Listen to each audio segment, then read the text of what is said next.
Ladies and gentlemen, thank you very much. It is so lovely to be here at Royal Russell School, which is one of the poshest schools I've ever seen. It makes Hogwarts look like a comprehensive state school, doesn't it? I mean, it's mental. And look at this, Croydon, as if.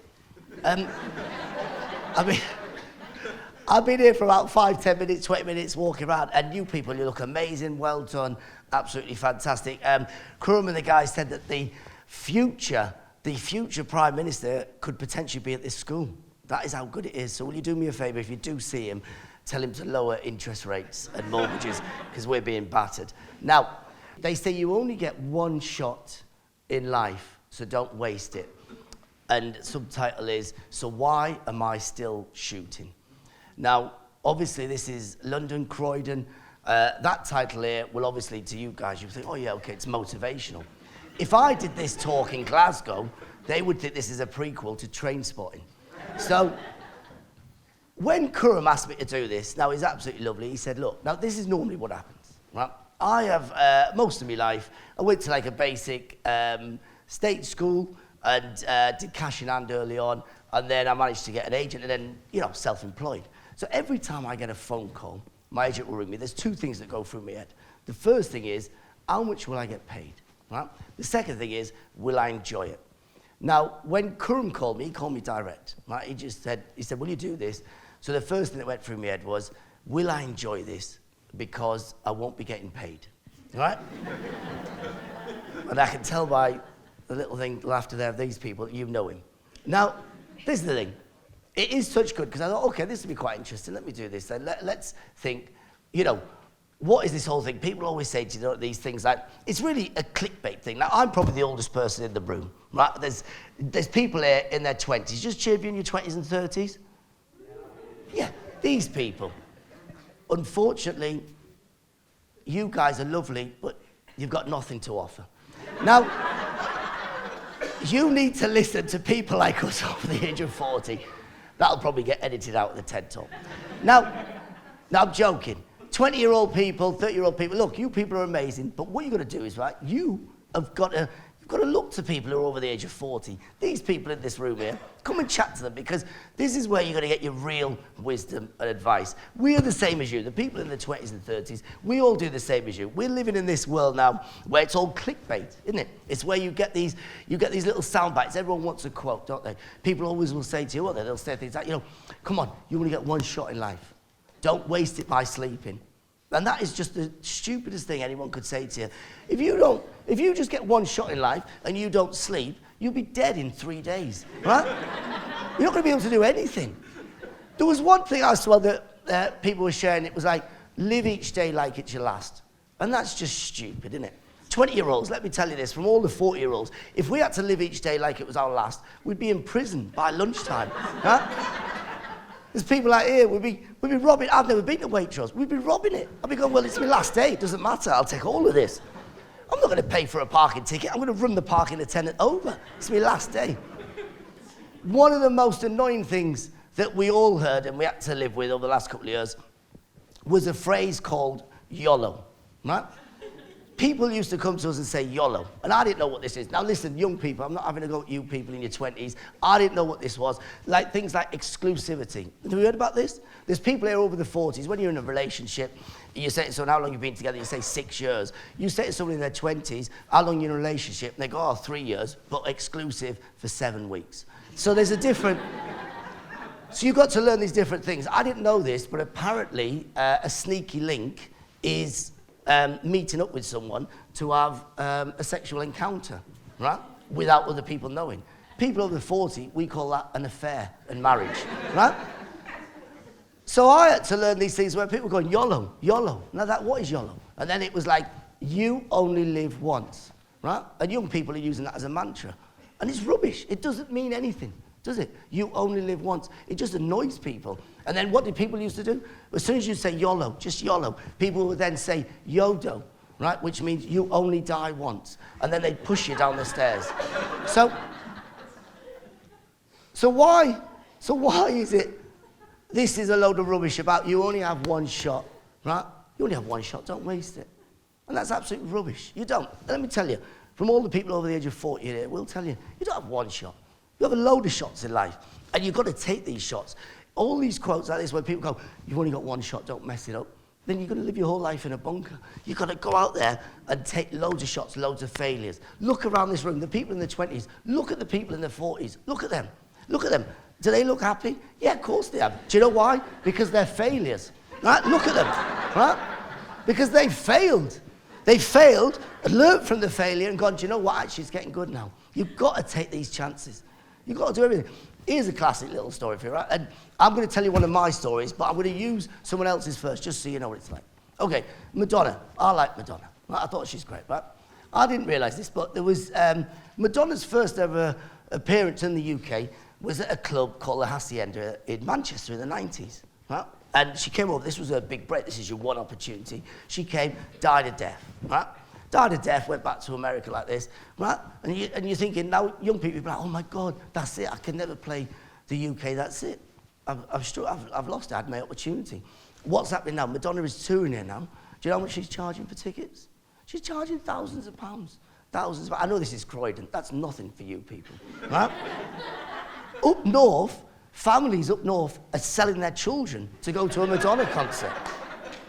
This is what society has become. YOLO. Right? Now, let me tell you then, so from my experience, you'd like to think, okay, so how can you say then that you're going to get loads of opportunities in life? Of course you do. You get loads of opportunities and keep shooting at some of them. The ones you fail, whatever, it doesn't matter. You learn from that. So where my story started, I was born in a place called Avos, which is in a country called Iran. Now, there's young people here, and I have to explain, because a lot of people don't know where Iran is. It's never on the news. It's a very quiet country. Iran is near Bradford. And so I was born in Iran. Now, in Avos, it's on the southwest coast. It's down the bottom here, near Iraq. And where we were born there, my mum is, even though she's from Iran, she's actually, ethnically, she is Arab, but she is nationally Iranian, right? So her family originally from Iraq, they're Arabs like this. And the problem there means is you're growing up in Iran, you know, they'd gone to Iran for opportunities, but it's very difficult because you've got to remember, look, right, for people who don't know this, Iranians don't like Arabs, right? And Arabs don't like Arabs. So this is the problem. My mum's Arab, right, and her first language is Arabic. Second language is Farsi, Iranian. So we grew up, we had to speak, they would speak Arabic and Farsi. Now, two very different languages, but lovely. The only thing is, Arabic always comes across a little bit aggressive, doesn't it? Whenever you see people, if you ever see people speaking Arabic, it's beautiful, but it just comes across aggressive because it's very passionate. They're always like, you know, which basically means, I love you, but I kill you, YOLO. Right now, in Farsi Iranian is much more gentle. It's a beautiful language. They're always like,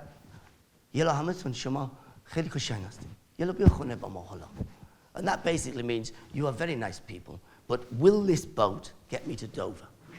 Now, Iranians always traveling, and I don't think that's going to make the edit. But the thing is, right? Someone from Iran just collapsed. Okay, so, he was like, the boat's gone too far. We're in Croydon. Get me back. So the thing is, so what happens? You're going, okay, well, what? So what's your opportunity here? So the first thing, so we're growing up in Iran, right? We're in Avos, late 70s, early 80s. There's a massive war where we live. Bang, that's all blown up. It's destroyed. So we have to move. Now, at this point, let me explain very quickly before we do this. In Iran, where we grew up, in Avos, it is a third of people there are Arabs, like my mum's family. A third of people, Iranians, Persians, locals. Then you've got a third of Armenians. And in this place, there is, and there's one Irish fella. And that Irish fella, that's me dad, right? Still is, right? Just a random Irish bloke. He left Ireland. And this is his story. You know, he left that. There's no work. The people were leaving there. They're going for different places for work. No family, nothing. He goes to Iran. And this is the thing. Middle Eastern women, they love Irishmen. Love it, love it. My dad's turned up, the Middle Eastern women, oh, look at him, look at his freckles. Look at the way he melts in the sun. Look at him. Please, bring him in the house. Give him food, bring him in. So my dad had gone there, met my mum, they had the kids, went all the stuff. So that's his first, he's had a great opportunity, it's good. He's working out, doing bits and pieces, steelworks.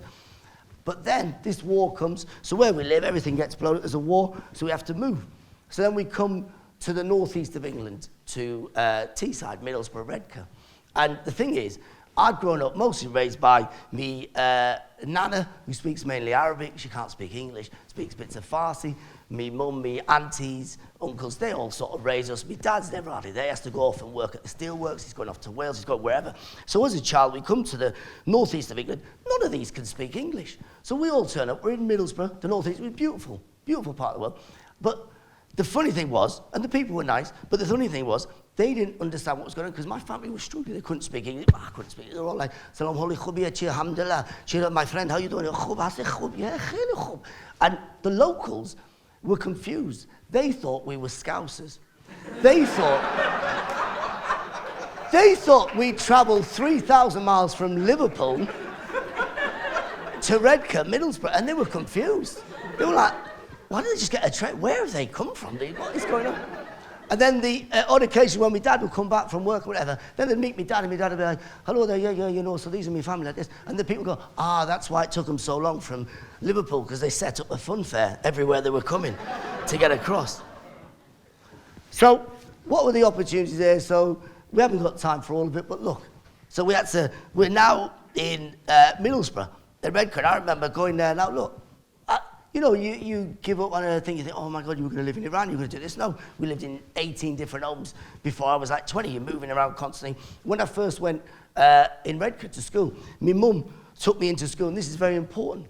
Education, isn't it? Look, this is your big opportunity, isn't it? We went, and it was hilarious. My mum took me in to this school in Redcar.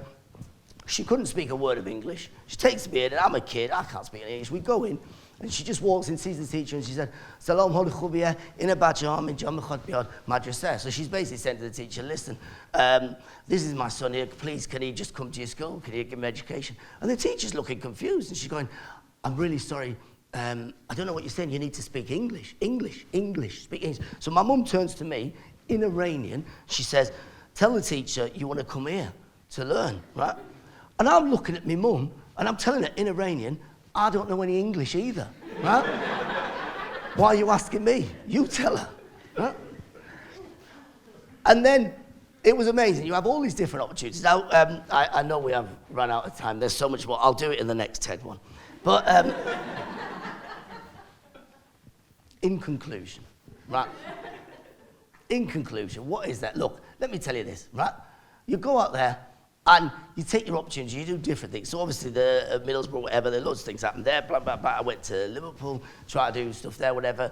And you look at different things, and then eventually, right, you know how many times I've done different things where, as a kid, I mean, luckily I started stand-up at an early age, but it was from failing at doing different things, and you get here.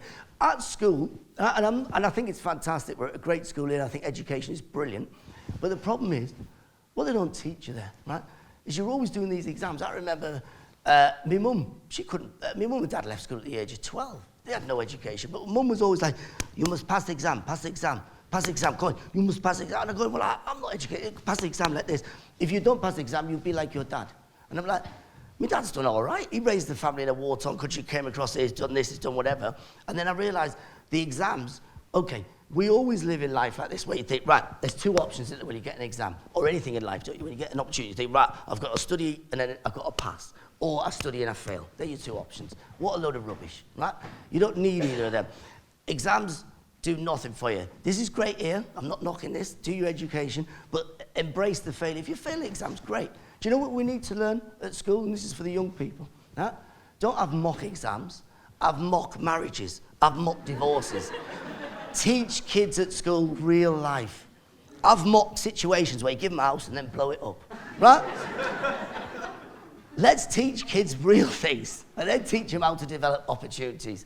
So listen, ladies and gentlemen, in conclusion, go out there, have as many shots as you want, and just keep enjoying your life. And I'll leave you with a very famous Iranian saying that we all say,